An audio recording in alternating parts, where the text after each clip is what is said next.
cultura judía de los tiempos del Señor Jesús, las mujeres, las doncellas, las señoritas, cuando se casaban, siempre tenían que casarse el día miércoles. Y nosotros encontramos en el Evangelio de San Juan, capítulo 2, versículo 1, una boda en Canaán. Y allí, al empezar el capítulo 2, dice al tercer día.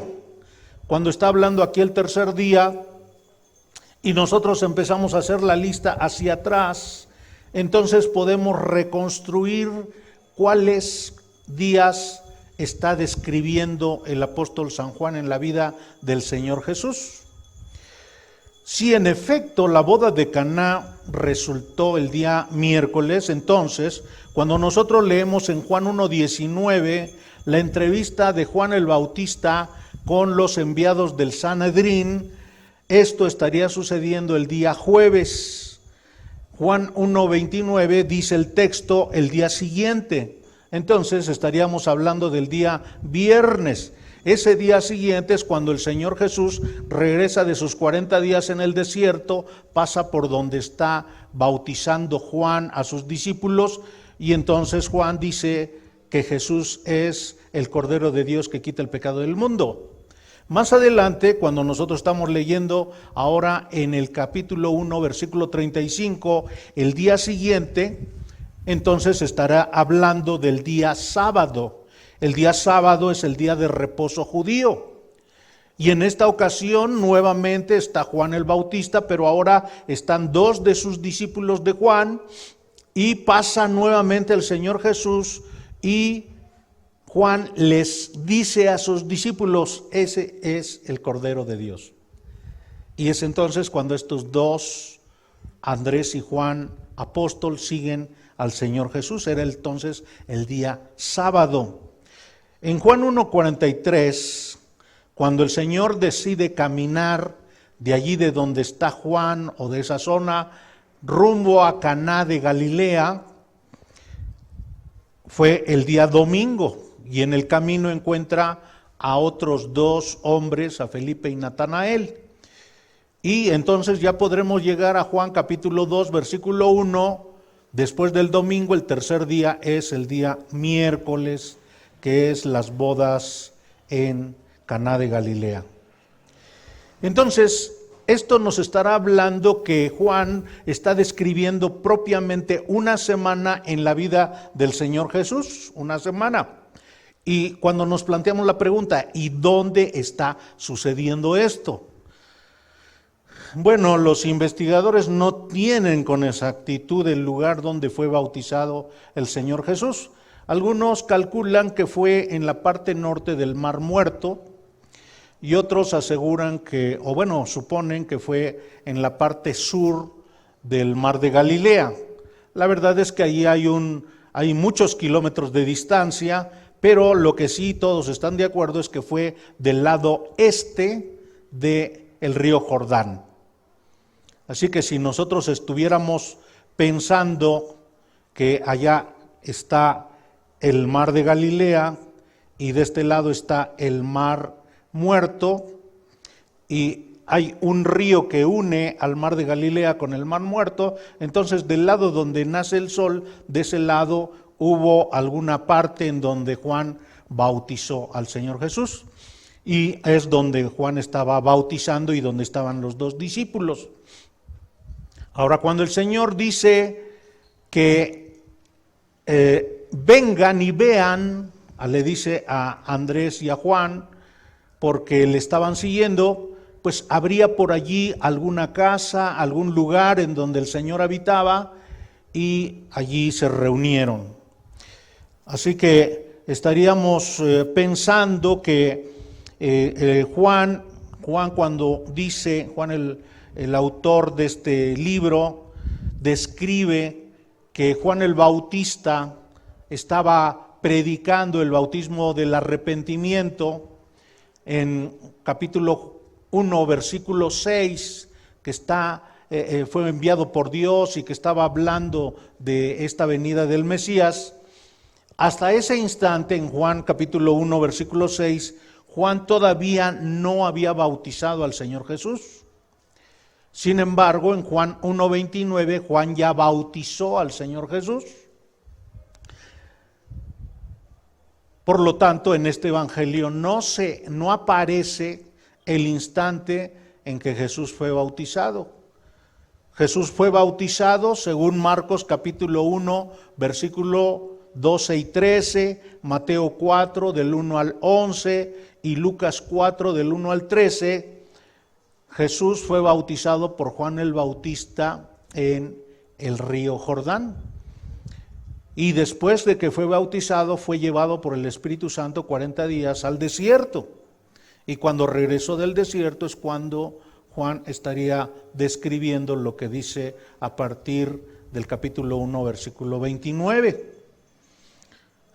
Así que es aquí en esta sección en donde les pido que nos concentremos momentáneamente de los versículos 35 al 43 e identifiquemos 5 acciones de Andrés para identificarse con Jesús.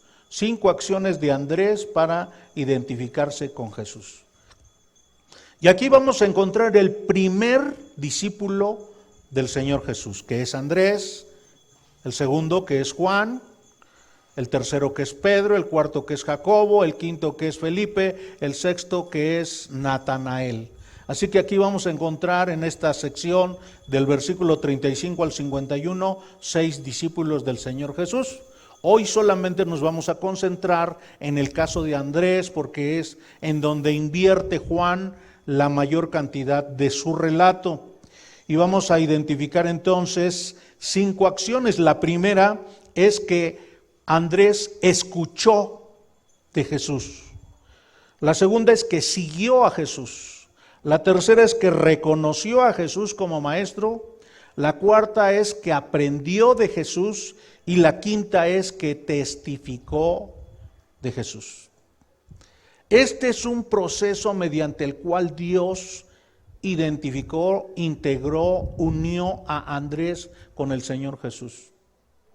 Y es parte del proceso que Dios hace con todos los creyentes, con todos nosotros. Lo primero que tuvimos que hacer es escuchar del Señor Jesús. Y en la medida que lo fuimos conociendo, comprendiendo sus actitudes, su conducta, su obra, comprendiendo su sacrificio, su muerte, su resurrección, en esa medida nos empezamos a integrar con Él, empezamos a comprender nuestra necesidad de arrepentirnos y de seguirlo. Así que observemos lo primero que Andrés hizo. Esta es responsabilidad de Andrés, estas son acciones de Andrés. Lo primero que Andrés hizo fue escuchar a Juan el Bautista sobre lo que decía referente al Señor Jesús. Juan capítulo 1, versículo 35, el siguiente día, después del 29 que vio a Jesús, el siguiente día otra vez estaba Juan. Juan, recordemos, Juan el Bautista, en este evangelio solo aparece el nombre de Juan el Bautista, y 2 de sus discípulos. Estos 2 discípulos, como veremos más adelante, son Andrés y Juan apóstol. Versículo 36. Y mirando, ¿quién mirando?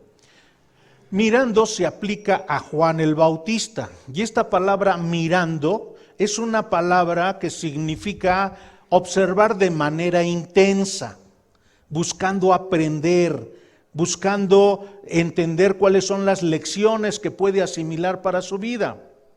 El Señor Jesús utilizó esta palabra en Mateo capítulo 6, versículo 26, Mateo 6, 26, en donde le dice a sus discípulos que no se estén afanando, que no se estén obsesionando, que no se estén angustiando por qué van a comer, qué van a beber, qué van a vestir. Él dice, observen miren las aves del cielo que no siembran. ¿Es verdad? ¿Las aves del cielo no siembran? Sí, sí es verdad. Bueno, pues obsérvenlas, mírenlas, aprendan de ellas. Ni ciegan, no cosechan, no cortan, no, ni recogen en graneros, no acumulan, no tienen su almacén, no. y vuestro Padre Celestial las alimenta. ¿Sí es cierto? ¿Comen diario? Sí. ¿Pero no trabajan? Bueno, ¿y comen? ¿Y por qué comen? El Señor Jesús dice, el Padre Celestial les da de comer. Y luego les plantea la pregunta con la cual deben destruir toda su angustia y preocupación. ¿No valéis vosotros mucho más que ellas? ¿No acaso se ha invertido en su vida la sangre de Jesucristo, que es el creador del universo, y es lo más valioso que nunca jamás va a existir? Entonces, ¿por qué se angustian? ¿Por qué agonizan con esas preocupaciones? ¿Qué vamos a comer? ¿Qué vamos a beber? ¿Qué vamos a vestir? Aprendan entonces. En esta palabra entonces que utiliza el autor del Evangelio, dice que Juan el Bautista, cuando vio al Señor Jesús, realmente lo estaba mirando, tratando de aprender cómo camina, cuáles son sus actitudes, cuál es su mirada, cuál es la forma de su inclinación, de su cuerpo. Dice, y mirando a Jesús que andaba por allí, dijo, he aquí el Cordero de Dios. Yo no sé cuáles emociones estaban llenando el corazón de Juan, pero yo pienso que Juan estaba profundamente emocionado de estar viendo a Dios encarnado, de estar viendo al Mesías Redentor, al sacrificio que Dios iba a ofrecer para satisfacer su justa ira. Juan estaba aprendiendo de Jesús. Y sus discípulos estaban aprendiendo de su maestro Juan el Bautista. Habían estado escuchando lo que significa el arrepentimiento, que no puede existir arrepentimiento si no hay identificación de pecados, que no puede existir arrepentimiento si no se le teme a Dios, si no se comprende su justa ira, si no se comprende su juicio, si no se siente dolor y vergüenza ante la distancia enorme que hay en un Dios que es santo y nosotros que somos pecadores, que tenemos mentes con maldad, conductas con maldad, comunicación con maldad. No puede existir arrepentimiento si no hay de qué ser perdonado. Entonces, Andrés tuvo que aprender su necesidad de arrepentimiento. Tuvo que aprender la esperanza que tenía que tener en Cristo, en este Cordero, en este Mesías Redentor. Tuvo que aprender también que Dios solamente acepta el sacrificio del Señor Jesucristo para perdonar pecados. Solamente ese sacrificio, solamente su Cordero es el único que acepta. No hay perdón de pecados en ninguna otra forma. No sirve la sangre humana, no sirve las lágrimas, no sirve el dolor, no sirve el sufrimiento, no sirve la agonía, no sirve nada, solo la sangre de Cristo. Así que lo primero que nosotros notamos es que Andrés escuchó el mensaje sobre Jesús. En segundo lugar, Andrés siguió a Jesús. Observe versículo 37. Dice el texto, le oyeron. ¿Quiénes le oyeron? Estos dos discípulos hablar, los dos discípulos, y vea esta nueva acción, nueva actividad que realiza Andrés. Siguieron, Andrés y el otro discípulo siguieron a Jesús. Empezaron a caminar atrás de él. Como veremos con más detenimiento, esta palabra siguieron significa no solo andar en los pasos, sino estar aprendiendo, estar comprometiéndose, estar identificándose, estar defendiendo, tener afecto, estar unido. Pero en tercer lugar, además de que Andrés escuchó el mensaje sobre Jesús y siguió a Jesús, en tercer lugar, reconoció a Jesús como maestro. Reconoció a Jesús como maestro. Juan 1:38, y volviéndose Jesús y viendo que le seguían, les dijo. ¿qué buscáis? Esta palabra buscáis se puede traducir como ¿qué desean? ¿Qué codician? ¿Qué ambicionan? ¿Qué buscan? Entonces, realmente aquí en esta palabra hay un sentido de deseo por poseer. Ellos le dijeron, Rabí. La palabra Rabí significa mi grande, pero Juan lo traduce. Él anota que traducido es maestro. Entonces le estaban diciendo al Señor Jesús, maestro. ¿Qué buscan? Maestro, ¿dónde moras? ¿Dónde vives? ¿Dónde habitas? ¿Dónde descansas? Estos hombres no le contestaron qué buscaban, porque probablemente no tenían claridad qué buscaban. Pero más bien cuando le preguntan ¿dónde moras? Es diciéndole, quisiéramos estar más tiempo contigo. ¿Se puede? ¿Tendrás algún tiempo disponible? Queremos platicar un poco. ¿Dónde vives? Queremos estar más contigo. Así que estos hombres se estaban comprometiendo para aprender. Ya habían aprendido de Juan el Bautista. Bueno, ahora tienen un principio de aprendizaje. Escuchó, siguió, reconoció a Jesús y en cuarto lugar, aprendió de Jesús. Aprendió de Jesús. Juan 1:39.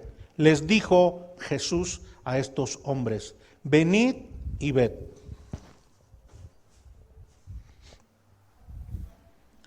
La palabra venid significa avancen. Ved significa conozcan. Síganme, vamos y aprendan. Les voy a exponer dónde estoy viviendo. Fueron y vieron dónde moraba y se quedaron con él aquel día porque era como la hora 10:00. Nosotros notamos que el autor de este libro establece la hora 10:00 y solo alguien que estuvo presente podría recordar la hora exacta. Este libro se está escribiendo más o menos en el año entre el 80, 82, 90, y este suceso habrá sucedido más o menos en el año 26. Entonces han pasado más de 50 años. ¿Quién va a estar guardando durante más de 50 años el momento en que Jesús encontró a estos dos discípulos? Solamente alguien que recuerda con suma emoción, que quedó marcado para decir, ese día yo fui y yo iba caminando, ese día fue cuando conocí al Señor Jesucristo. Pero dice el texto que después de esta hora se quedaron con el Señor. ¿Y qué fue lo que hicieron? Juan no lo describe. Juan no explica todos los diálogos, todos los comentarios, todos los sucesos. Él realmente está anotando algunos datos solo que pueden guiarnos para que nosotros sepamos quién es Jesús, creamos en Jesús y alcancemos lo que Jesús vino a dar, vida eterna. Así que cuando Juan, apóstol, y Andrés se quedaron con el Señor, seguramente le hicieron muchas preguntas. Seguramente escucharon las enseñanzas, porque el Señor a eso vino, no solo a sanar. El Señor Jesús no solo vino a dar salud, no solo vino a hacer milagros. Estos los hizo con un solo propósito: enseñar. El Señor Jesús en Juan capítulo 13 dice, ustedes han reconocido que soy Señor y Maestro, le dice a sus discípulos. Y en efecto, Él vino a enseñar. enseñar quién es Dios, quién es el hombre, quién es Cristo y qué es lo que deben de hacer los hombres con respecto a Dios y con respecto a Cristo. Aquel día fue un día muy memorable para Juan. Y este autor, Alfredo Edersheim, escribe refiriéndose a este suceso. De este tiempo con el Señor Jesús, Andrés y Juan salieron no como dos aprendices, sino dos maestros, que difundieron lo que habían visto a sus deudos y queridos. Fin de la cita. ¿Por qué dice esto Alfredo Edersheim? Porque realmente pasar a solas un tiempo con el Señor Jesús, y bueno, para mí fue un tiempo muy prolongado yo no sé si durmieron, pero si están con el Señor Jesús, yo pienso que no descansaron, toda la noche estuvieron platicando. A veces cuando tenemos oportunidad de estar platicando con personas a las que vamos a discipular en provincia, quieren estar toda la noche haciendo preguntas y platicando sobre temas bíblicos. Entonces estos discípulos que han estado con Juan el Bautista y ahora encuentran al Señor Jesucristo, pues eran unas esponjas que querían aprender. Así que cuando salen de ese encuentro con el Señor Jesús, tienen unas convicciones totalmente arraigadas, un entendimiento, una comprensión de quién es Jesús, de quién es Dios, cuál es el plan de Dios para su vida, que no pueden quedarse callados. Observen lo que hace Andrés. Juan capítulo 1, versículo 40. Andrés, hermano de Simón Pedro, era uno de los dos que habían oído a Juan y habían seguido a Jesús. Este Andrés, como veremos más adelante, fue a buscar a su hermano Simón Pedro para hablarle del Señor Jesús. Pero permítanme reflexionar brevemente sobre el carácter de Andrés. Les recomiendo un libro que se llama Hombres Comunes y Corrientes, del pastor John MacArthur. En ese libro el pastor MacArthur describe el carácter de cada uno de estos 12 hombres. Y ustedes al estar leyendo este libro y estar leyendo las descripciones, se van a identificar mucho con alguno de ellos.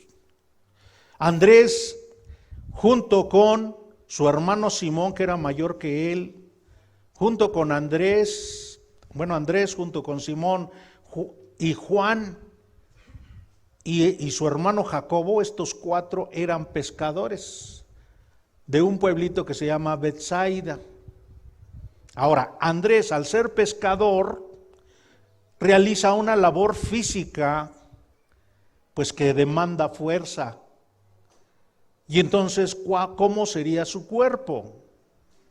Andrés, una persona con músculos fibrosos, estaba asociado con Pedro o Simón y Juan, Jacobo. Según Marcos capítulo 1, versículo 16 al 20, ellos cuando estaban pescando, pasó el Señor y los llamó para hacerlos sus discípulos de tiempo completo. La palabra Andrés significa varonil. Era un hombre valiente, decidido, reflexivo.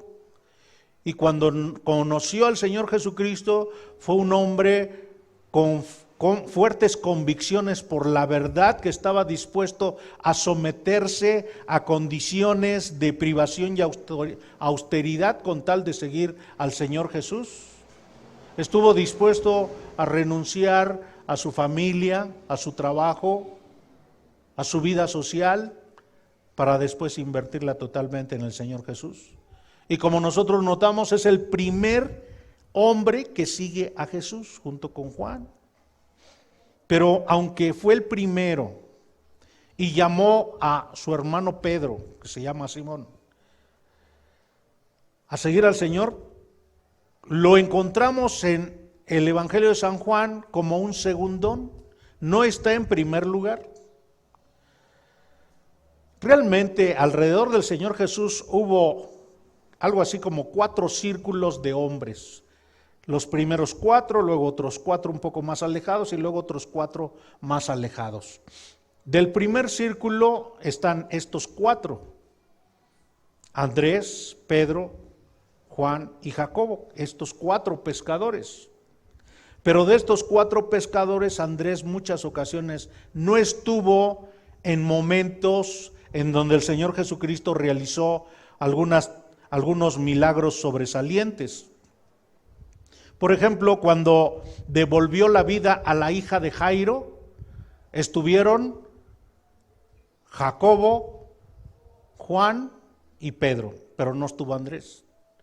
Cuando el Señor Jesús ascendió al monte de la transfiguración, también estaban los 3, pero no estaba Andrés. Cuando estuvo el Señor Jesús en el huerto de Getsemaní orando de manera agónica, tampoco estuvo Andrés. Y cuando nosotros leemos el texto bíblico, por ejemplo, usted observe Juan capítulo 6, versículo 4, más adelante, cuando nosotros estudiamos el Evangelio de San Juan, descubrimos que esto que hizo con Pedro, también lo hizo con otras personas. Andrés era una persona, era un hombre que buscaba a personas para traerlas a Cristo. En Juan capítulo 6, versículo 4, es la segunda vez que aparece en el Evangelio y trae a un muchachito con 5 panes y 2 peces. Juan 6, 4, y estaba cerca la Pascua, la fiesta de los judíos. Y cuando alzó Jesús los ojos y vio que había venido a él gran multitud, dijo a Felipe: ¿de dónde compraremos pan para que coman estos? Pero esto decía para probarle, porque él sabía lo que había de hacer. Felipe le respondió: 200 denarios de pan no bastarían para que cada uno de ellos tomase un poco. Con esta respuesta nosotros podemos ir infiriendo el carácter de Felipe. No resuelve, no da opciones, pero por lo contrario, observen la conducta, la actitud de Andrés. Versículo 8, uno de sus discípulos, y noten el nombre al que estamos atendiendo, Andrés, hermano de Simón Pedro, le dijo: aquí está un muchacho que tiene 5 panes de cebada y 2 pececillos, ¿mas qué es esto para tantos? Aún no conoce el poder de Cristo, aún no confía en el poder de Cristo, pero dice, bueno, pues algo hay que hacer y lo que tenemos es esto. Este jovencito trae unos peces y trae unos panes. Pues a ver qué puedes hacer, Señor. Pero es un hombre que trae a las personas. A ver quién quiere conocer a Jesús. Venga. Más adelante, en Juan 12:20, lo encontramos nuevamente y muy relacionado otra vez con Felipe. Ese Felipe era un poco indeciso, era un poco incrédulo. Unos griegos que querían hablar con Jesús y se habían acercado a Felipe. Fue Juan 12:20. Había ciertos griegos entre los que habían subido a adorar en la fiesta. Versículo 21. Estos, pues, se acercaron a Felipe, que era de Betsaida, de Galilea, y le rogaron diciendo: Señor, quisiéramos ver a Jesús. Felipe fue y se lo dijo ¿a quién? Andrés. Entonces Andrés y Felipe se lo dijeron a Jesús. Vea, ¿qué hacemos? Llega Felipe, ¿qué hacemos? ¿Qué hacemos? ¿Y cuál es el pensamiento de Jesús? Vamos a Cristo, vamos a Cristo, vamos a Jesús. Entonces, esa es la característica de Andrés. Es una persona que no está en el primer lugar, en el liderazgo, sobresaliendo, pero que aprovecha todas las oportunidades para estar trayendo a las personas a Jesús.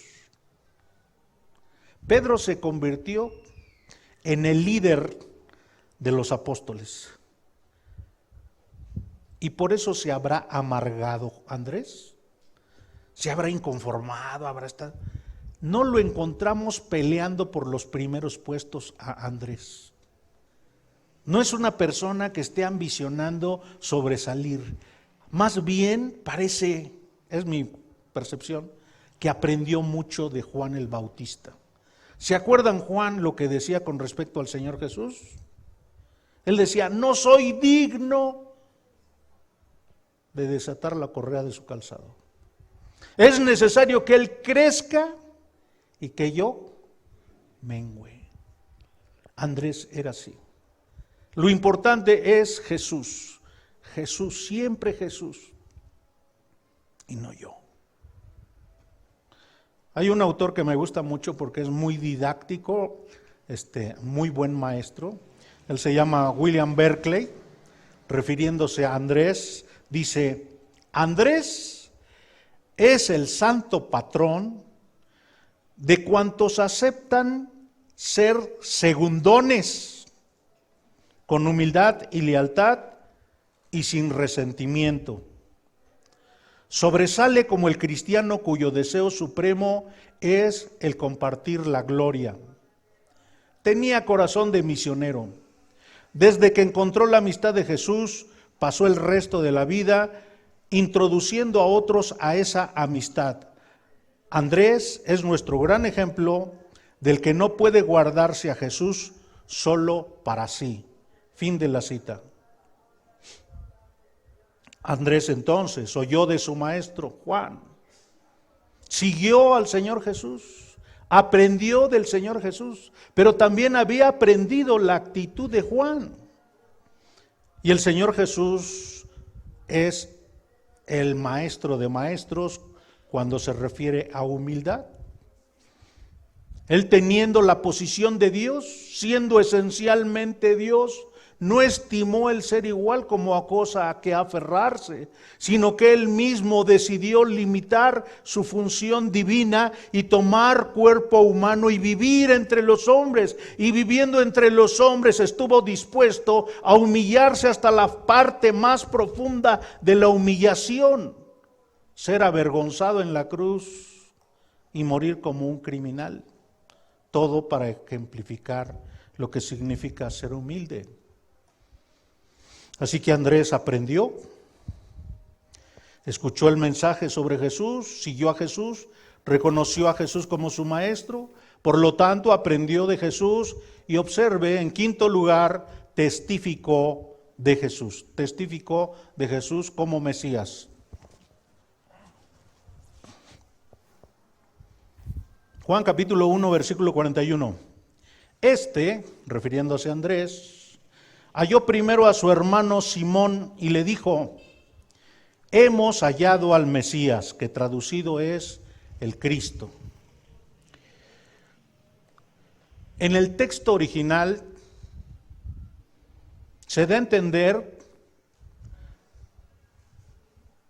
que después de que estuvieron con el Señor Jesús, Andrés se fue a buscar a su hermano Pedro y Juan apóstol se fue a buscar a su hermano Jacobo. Y el primero que encontró a su hermano fue Andrés. Y cuando halló Andrés a su hermano Pedro, cuando lo halló, dijo, hemos hallado al Mesías. No dijo, yo encontré al Mesías, sino que se niega a usar el yo y se identifica ya con un grupo, que tal vez apenas son dos, pero al fin es un grupo. Hemos hallado al Mesías. Y esto es muy importante. Cada uno de nosotros de diferentes formas nos hemos esforzado, hemos preguntado, hemos estado dispuestos a que nos hablen de Jesús. Al principio algunos de nosotros fuimos reacios, no queríamos oír de Jesús, hasta nos poníamos a decir palabrotas o éramos ofensivos, groseros, pero alguien estuvo insistiendo para hablarnos del Señor Jesús. Y después estuvimos dispuestos a aprender del Señor Jesús. Y hubo un instante en que nosotros abrimos nuestro corazón y clamamos al Señor Jesús. Cuando Andrés le habla a su hermano, hemos hallado al Mesías, ¿usted puede imaginarse cuál era la emoción que él sentía? Cuando encontró al Señor le dijo, Rabí, maestro. Después que estuvo toda la tarde y toda la noche con el Señor Jesús, sale y busca a su hermano y le dice, hemos hallado al Mesías, al Redentor, al Salvador, el medio que Dios va a utilizar para perdón de mis pecados, el medio que Dios va a utilizar para adoptarme como hijo suyo, el medio que Dios va a utilizar para librarme de mis culpas, de mi amargura, de mi odio, de mi tristeza, de mis tinieblas. Hemos hallado al Mesías, lo estábamos esperando. Él es el que da significado a nuestra vida. Nuestra vida no tiene sentido si no conocemos a este Mesías.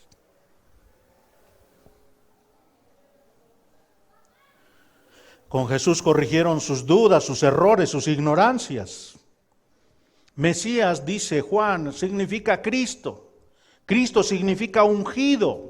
En el Antiguo Testamento, para nombrar a un rey, se le ungía, se le ponía aceite y se le nombraba rey. En 2 de Samuel, capítulo 7, versículo 12 en adelante, Dios le dice a David que tendría un descendiente, un hijo, y que ese hijo tendría un trono para siempre. Jesús es el hijo de David, es el rey de Israel, es el rey del universo, es el rey eterno, es el soberano de toda la creación. Eso es lo que está diciendo Andrés a su hermano. Hemos hallado al dueño, al que gobierna, al que tiene el control de todo el universo, de todo lo que sucede en las regiones invisibles y en las regiones visibles. Así que en este momento, tanto Andrés como Juan eran solamente seguidores de Jesús. Pero el Señor después los llamaría para ser sus discípulos de tiempo completo. Y entonces sí renunciarían absolutamente a todo. Y después de que estuvieran en entrenamiento, probablemente 1 año y medio de día y de noche con el Señor Jesús, serían nombrados sus apóstoles, sus mensajeros. Y el Señor Jesús los dotaría de capacidad para sacar demonios, para hacer milagros, pero sobre todo para enviar su mensaje de salvación al mundo. Observe lo que dice Juan capítulo 1, versículo 42.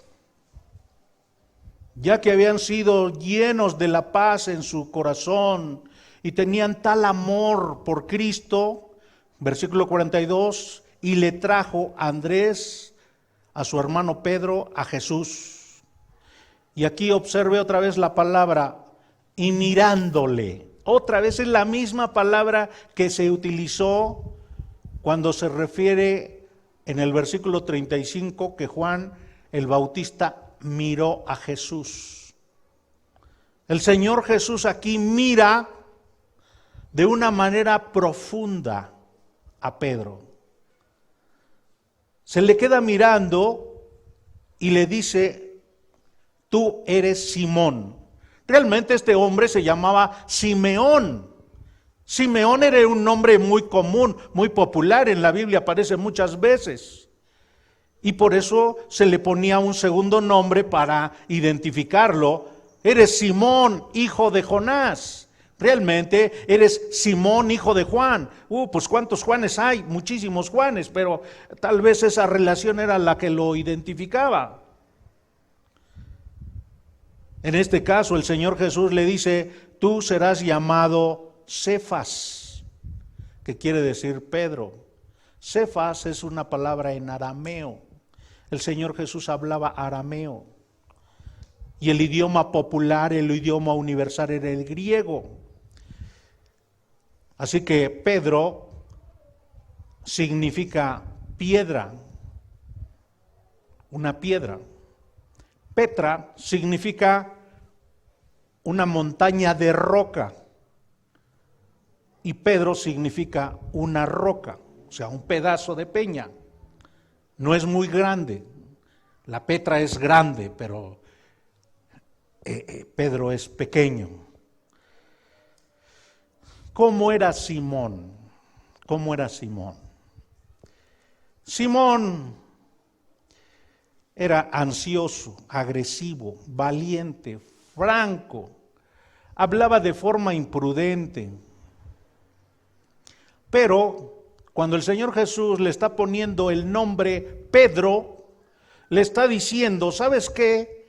Tú eres imprudente, insensible, torpón, eres brusco, eres medio alocado, impulsivo, pero yo te voy a hacer firme, sobrio, sólido, sincero, te voy a hacer otra persona.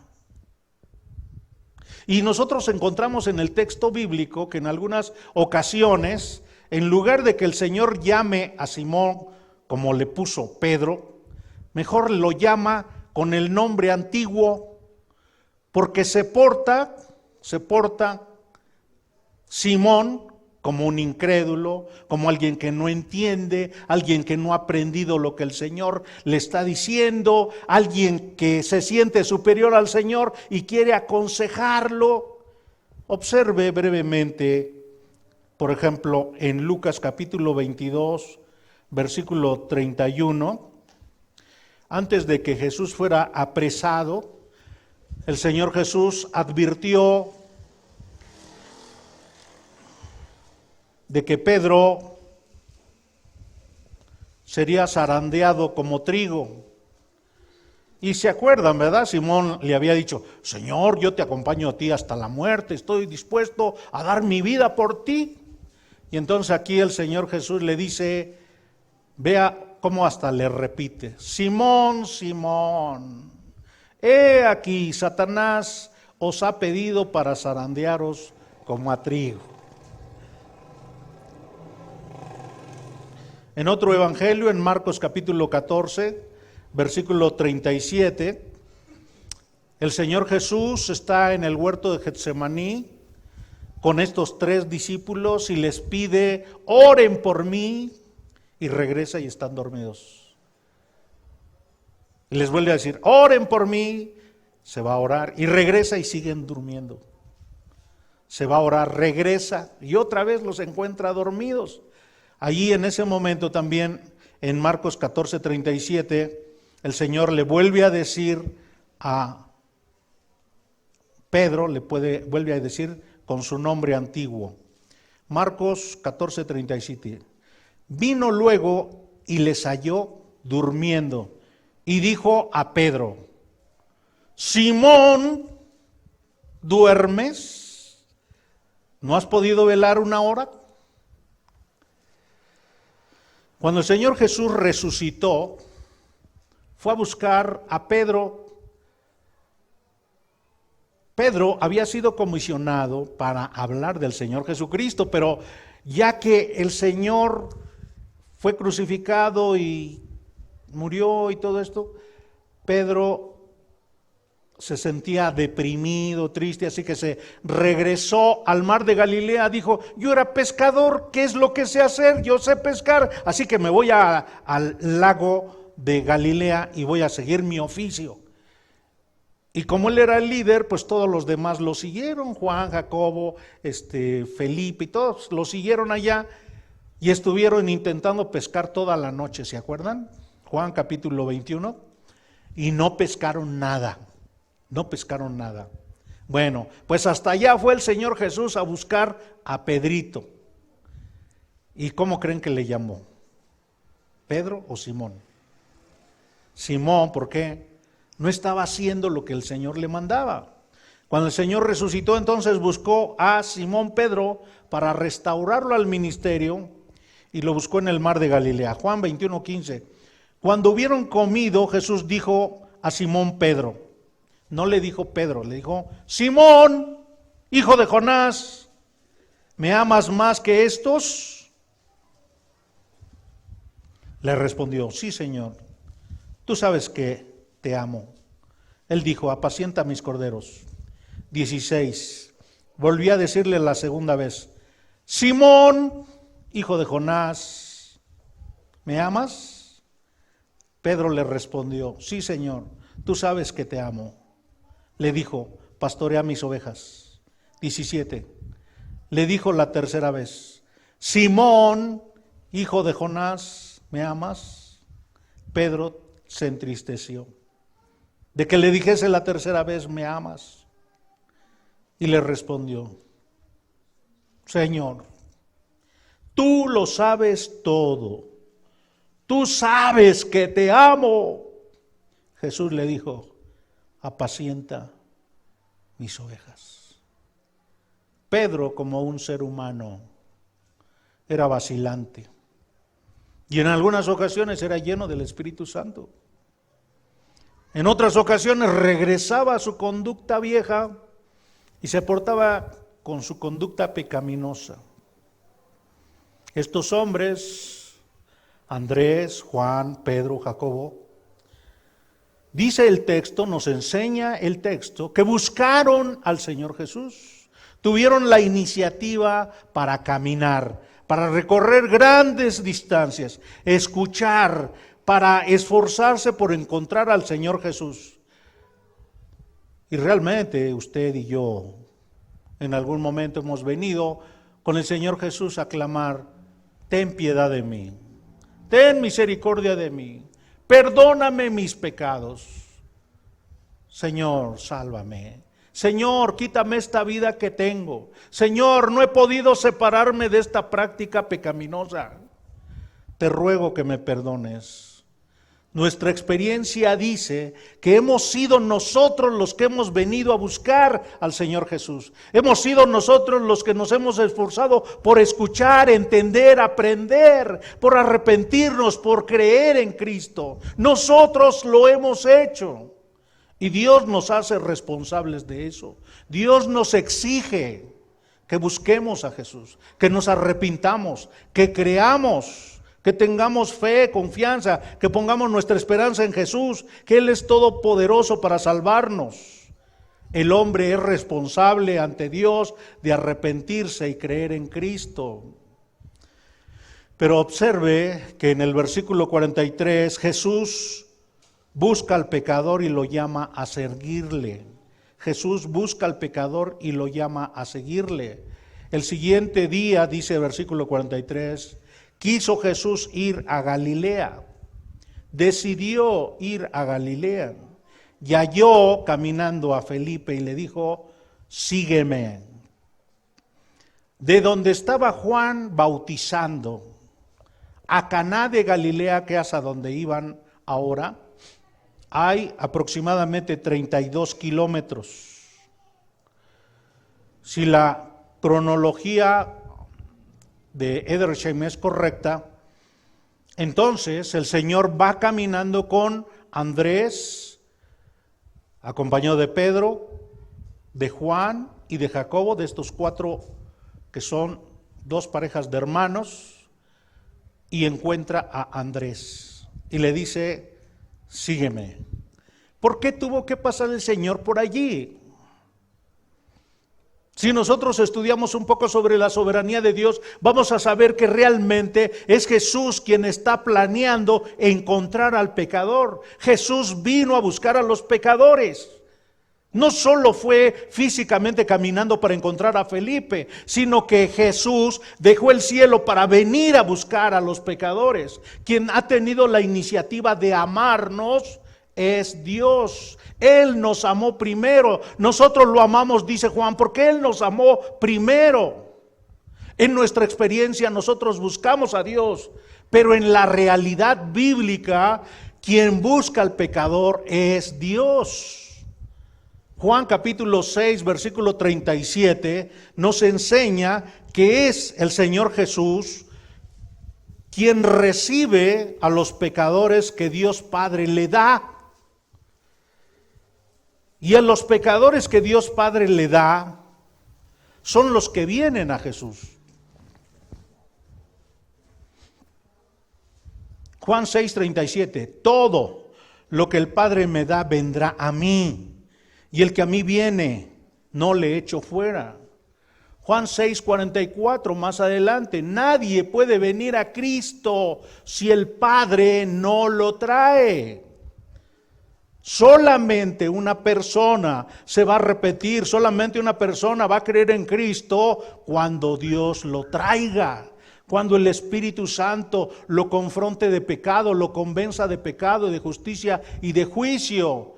Cuando esa persona comprenda que es un pecador, que necesita un Salvador, que necesita un Mesías, que necesita un Redentor, que necesita un sustituto que cargue con la ira de Dios que tiene preparada para él.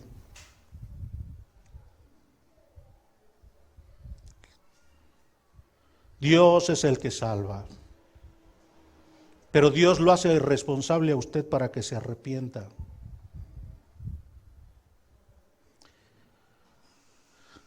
En este texto no aparecen todas las palabras que pronunció el Señor Jesús o cada uno de los discípulos. Juan dice, hay también otras muchas cosas que hizo Jesús, las cuales si se escribieran una por una, pienso que ni aún en el mundo cabrían los libros que se habrían de escribir. Juan 21:25. Hay muchísimo que enseñó, hay muchísimo que habló, pero Juan solo está escribiendo cosas esenciales para que nosotros conozcamos a Jesús, creamos en Jesús y al creer tengamos vida eterna. Hoy Dios nos exige. Tú que eres borracho, arrepiéntete. Tú que eres fornicario, arrepiéntete. Tú que eres hipócrita, arrepiéntete.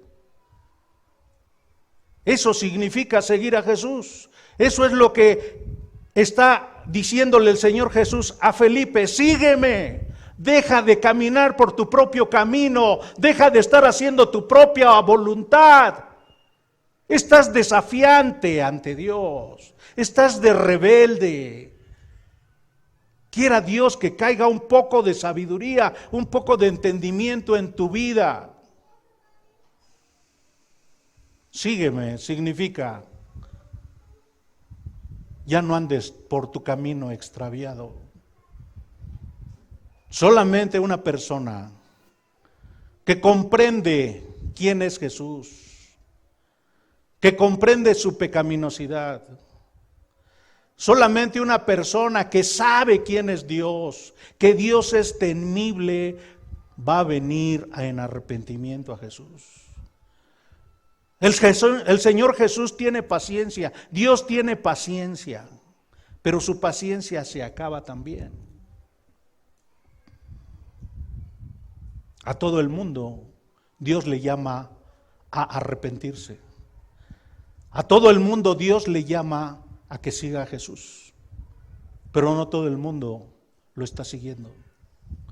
Hay algunos que simulan seguirle, algunos que han sido salvados pero no se comprometen con el Señor Jesús y por eso no testifican. El plan de Dios es: haz discípulos enseñándoles todas las cosas que yo os he enseñado, dice el Señor. Haz discípulos. Y todo creyente tiene esa responsabilidad de testificar de Cristo, de buscar que otras personas sigan al Señor, conozcan al Señor, sean librados de su esclavitud del pecado, renuncien a esa vida de desafío ante Dios y eviten ser lanzados al infierno de condenación. Así que lo que estamos notando en este texto es que Andrés realizó toda esta obra. Estuvo dispuesto a escuchar el mensaje de Jesús, a seguir a Jesús, a reconocerlo como su maestro, a aprender de Jesús y a testificar de Jesús. Que Dios nos ayude para que Él sea nuestro ejemplo. Oremos. Padre, te rogamos que nos perdones porque nos falta la pasión, la devoción, la consagración, la convicción que tenía Andrés para estar hablando desde temprano a las personas que estimaba, de que tenían que arrepentirse, de que tenían que venir a tus plantas y entregar sus vidas. Padre, ayúdanos para que la primer persona a la que le prediquemos seamos a nosotros mismos y que Cristo reine en nuestra vida y que tú nos guíes a vivir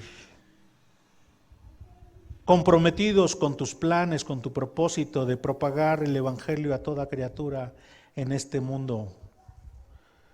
Padre, te rogamos por los corazones endurecidos, por quienes no han querido discipularse, por quienes no entienden que seguir a Cristo significa estar siendo moldeado a su estatura, estar siendo sensible a sus actitudes, a su conducta, que un cristiano significa parecerse a Cristo. Ayúdanos, Padre, a que cada día nos parezcamos más a Cristo. Pensemos como Cristo, hablemos como Cristo, nos portemos como Cristo. Gracias por esta preciosa palabra, por esta salvación a la que nos has traído. Gracias por la obra que has hecho en nuestra vida y que sigues haciendo en tu iglesia.